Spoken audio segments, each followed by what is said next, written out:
Баршаларыңызға сәлем, құрметті оқушылар. 9 сыныптың химиясы спирттер тақырыбы бойынша үй тапсырмасының шығару жолын көрсететін боламын. Бірінші сұрағымыз: спирттер деген не, олар қалай жіктеледі? Спирттерде молекуласындағы бір немесе бірнеше сутек атомдары гидроксотоптармен, яғни OH тобымен байланысатын туындыларды айтады екенбіз.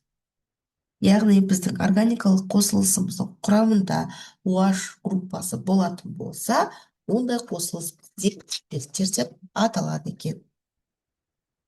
Енді келесі спирттердің жалпы формуласы, ол бізде ROH немесе CN H екен плюс 1 OH деп өрнектеледі. Бұл жердегі біздің R деп отырғанымыз көмірсутек радикалы. Яғни спирттер жалпы формуласы қалай десе, біз қалай жауап береді екенбіз? ROH деп жауап берсек болады екен, немесе CN H екен плюс 1 OH деп жауап берсек болады екен. Спирттер енді қалай жіктеледі деген сұраққа жауап беруге, спирттер құрамындағы гидроксотоптардың санына қарай бір атомды, мысалы CH3OH, көріп отырғанымызда құрамында міне бір OH тобы бар, немесе көп атомды болып жіктеледі. Көп атомды спирттерге екі атомды спирттер, мысалы этиленгликоль көріп отырғанымызда міне құрамында 2 OH тобы бар, немесе 3 атомды глицеринді жатқызуымызға болады екен. Міне глицериннің құрамында 3 OH тобы бар.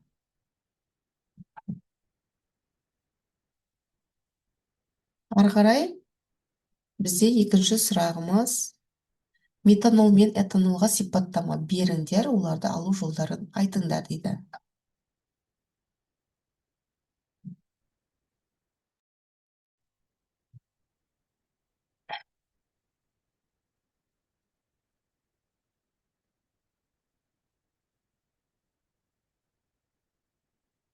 Мен тамағыма, даусыма мән бермеңіздер, кішкене ауырып тұрғандығым бар.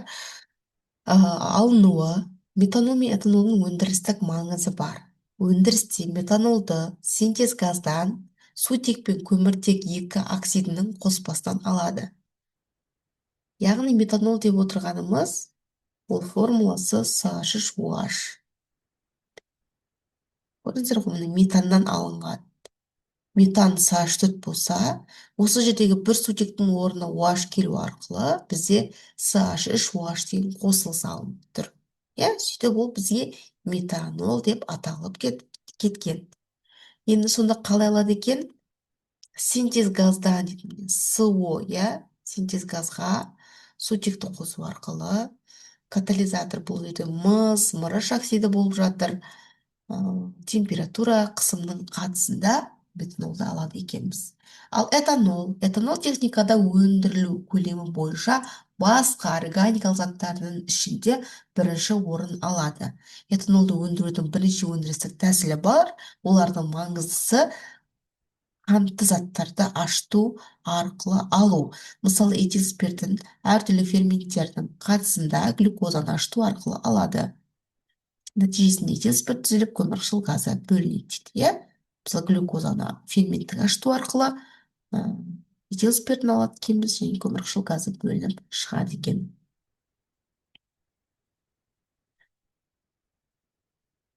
Бір атомды спирттердің қолдану туралы әңгімелеңдер. Бір атомды спирттерге, мысалы, метил спиртін, этил спиртін жатқызамыз, Қолдануына келетін болсақ, метил спирті полимер материалдар алуда, еріткіш ретінде және автокөлік отынына қосымша ретінде қолданылады. Этил спирті химия өнеркәсібінде синтетикалық көксағы, сірке қышқылын, бояулар, пластмассалар, тағы да басқа алуда кеңінен қолданылады. Ал этил спирті тамақ өнеркәсібінде, алкогольді ішімдіктер әзірлеуде, медицинада залалсыздандырғыш зат ретінде қолданылады. Алкогольді ішімдіктерді жүйелі түрде пайдалану неврологиялық, психикалық аурулардың белең алуына әкеледі, бауырды зақымдайды. Метанол мен этанол дейді болашақта экологиялық тұрғыдан энергия көзі ретінде қарастырылуда. Қалпына келмейтін қазба отындардан ерекшелігі спирттерді өсімдік шикізатынан алуға болады. Көп атомды спирттер деген не деген сұрақ? Келесі сұрақ. Көп атомды спирттер дегеніміз ол құрамды уашы екеу, үшеу болады, иә? Этан С2H6 молекуласындағы екі сутек атомы гидроксил топтармен алмасса, онда екі атомды спирт этиленгликоль формуласын алуға болады. Мына жерде міне ауысуын көруімізге болады, иә? Егер дейді көмірсутек молекуласындағы үш сутек атом гидроксил тобына алмасатын болса, ол үш атомды спирт деп аталады. Мысалы, пропанның С3H8 формуласына қарапайым үш атомды спирт глицериннің формуласы сәйкес келеді.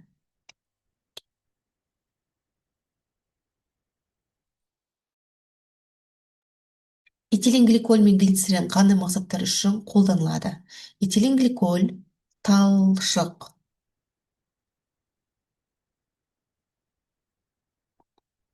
және де автомобиль радиаторларына пайдаланатын антифриз алуға қолданылады.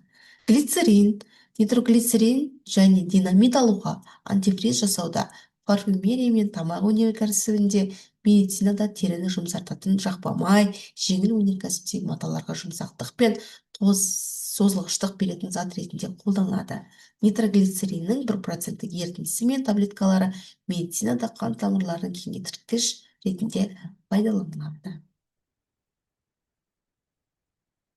Әрмен қарай есептік тапсырмалар 96% 80 грамм этил спиртінен этиленнің қандай көлемін қалыпты жағдайда алуға болатындығын есептеңдер дейді. Енді бұл жерде берілген жазып қояйық. Массалық үлесі беріліп тұр этил спиртінің, иә?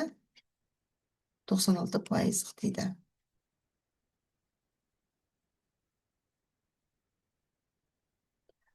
Массасы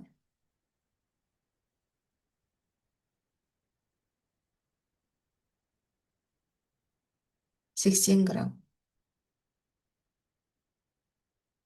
Этиленнің қандай көлемін қалыпты жағдайда алуға болады дейді.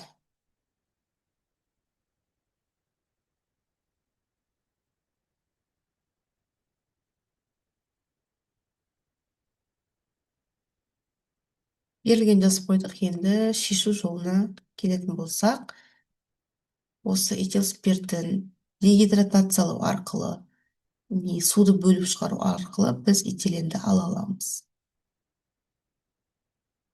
Реакция теңесіп тұр. Мына алынған этиленнің көлемін табу керек бізде X литр. Көлемін табатын болсақ, астына қалыпты жағдайда көлемді жазамыз. Қыжы деп тұр ғой. Бұл дегеніміз астында 22,4 болады деген сөз, иә? Ал енді этил спиртіне келетін болсақ, 96% 80 граммдық дейді. Соны тауып аламыз. Ол ішінде 96-ны 80-ге көбейтіп 100%-ға бөлеміз. Сонда бізде 76,8 грамм болады. Астына молекулалық массасын жасамыз 46. Енді осыдан X табамыз. 76,8-ді көбейтеміз 22,4-ге бөлеміз 46-ға.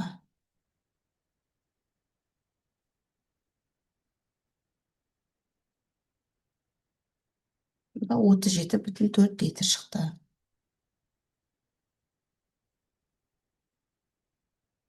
Ары қарай кеттік.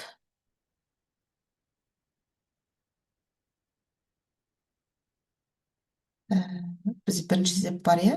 Мына жерде қалып қойыпты, қазір соңында шығаратын боламын. Келесі массасы 9,2 грамм органикалық зат. Жанғанда 0,4 моль көміртек 4 оксиді және 0,6 моль су түзілді. Заттың ауамен салыстырған тығыздығы 1,59. оның химиялық формуласын анықтаңдар дейді. Мгм. Бұл жерде салыстырмалы тығыздығы 1,59 болып тұр.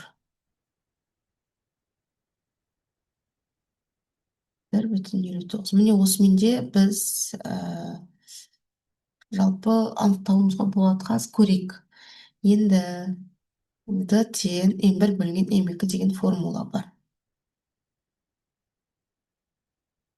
Осы жерден бізге табу керек, n1 табу керекпіз. д-ны көбейтеміз n2-ге. д белгілі, иә, 1,59. Оны көбейтеміз. Ауамен салыстырғанда деп тұр еді, жігімен беретін болсақ. Ауаның молекулалық массасын 29 деп аламыз. Сонда 1,59-ды көбейтеміз 29-ға, сонда 46 шығады. Ой. Сонда 46 шығады. Яғни мына заттардың қайсысы 46-ға сәйкес келеді? Соны анықтай саласыздар. Иә, бұл жерде 46-ға келеді. Бұның бірінші затымыз. С2H6O. Осының молекулалық массасын есептесеңіздер, 46-ға тең болады. Сонда жауабы бірінші.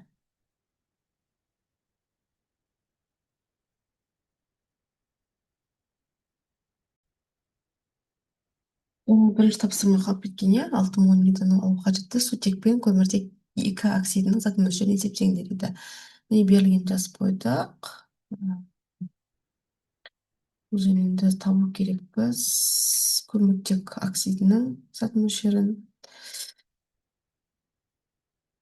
Көміртек